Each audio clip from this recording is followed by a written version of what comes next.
Vous êtes auteure, compositeur, interprète, pianiste et guitariste française. Vous êtes à votre 5e album. C'est un chiffre important. Comme ça.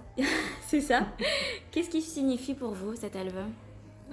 C'est un album qui est à la fois un retour aux sources, parce qu'en plus, il est produit par mon premier producteur qui est Michael Goldman via 2100 Records My Major Company, c'est le nom du label. Et j'ai donné ce nom, Les Petites Jolies Choses, parce que c'est un album qui parle du réel et à quel point c'est important d'être ancré dans sa réalité, dans sa propre vie. Et on se confond pas mal avec les réseaux sociaux, qui sont super aussi par ailleurs. Mais c'est vrai que c'est tellement important d'avoir une vie équilibrée et stable en intimité et dans la réalité que voilà, ça parle beaucoup de ça.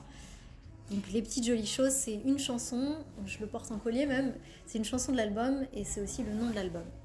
Est-ce que le fait que vous ayez eu une fille il y a à peu près 15 mois a eu une influence sur cet album? Oui, alors il y a beaucoup de chansons que j'ai faites avant sa naissance et pendant. Donc elle m'a vraiment accompagnée pendant tout l'album parce qu'elle était dans mon ventre. Je faisais beaucoup de séances de studio. Il y a plein de chansons que j'ai enregistrées quand elle était dans mon ventre. Donc c'était trop sympa. D'ailleurs, c'est les chansons qui l'apaisent le plus. Et oui, ça m'a beaucoup influencée parce qu'elle fait partie justement de ces choses tellement réelles et tellement fortes. Tous mes sentiments sont fois 10 000 pour elle. Et il y a concrètement une chanson qui parle d'elle, qui s'appelle Une petite fille, et qui a été ma façon d'annoncer que j'étais enceinte aux personnes qui me suivent. Je l'avais postée sur Instagram au moment de ma grossesse et j'ai décidé de la mettre sur Internet, sur mon album, donc qui fait partie des Petites Jolies Choses. Puis sinon, il y a une berceuse qui s'appelle Je m'en vais pas, qui est une chanson qu'on a co-composée avec Ibrahim Malouf.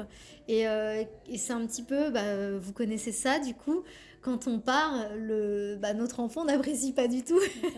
On voit ses petits bras, et il pleure et c'est terrible de voir son bébé pleurer. Et voilà, cette chanson, elle dit je m'en vais pas et si tu me vois pas, je suis là quand même. En fait, on disparaît jamais. Même quand on n'est pas là, on est au taquet à demander, à prendre des nouvelles. On est toujours là. Une maman est toujours là. Et justement, vous parliez d'Ibrahim Malouf. Vous avez fait une phase B avec lui. Est-ce que ça représente un tournant dans votre carrière, quelque chose de plus jazz? C'était en tout cas une envie très forte. J'avais quasiment fini les compositions de l'album quand j'ai rencontré Ibrahim. Ça s'est fait voilà, à peu près à ce moment-là et on avait très envie de faire des chansons ensemble et on s'est dit qu'on n'allait pas s'en priver, donc on s'est retrouvés en studio.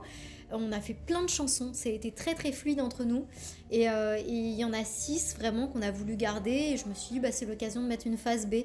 Ça se fait pas forcément mais bon... les disques évoluent tellement que voilà, je trouvais ça cool. Et c'est une partie de l'album donc, qui est un peu différente, comme un bonus, et en effet arrangé beaucoup plus jazz. Après, ça reste des chansons. Je m'en sens pas du tout éloignée de ces chansons. Elles ressemblent quand même pas mal au reste, aux Petites Jolies Choses. Donc voilà, mais je m'en vais pas, en fait partie.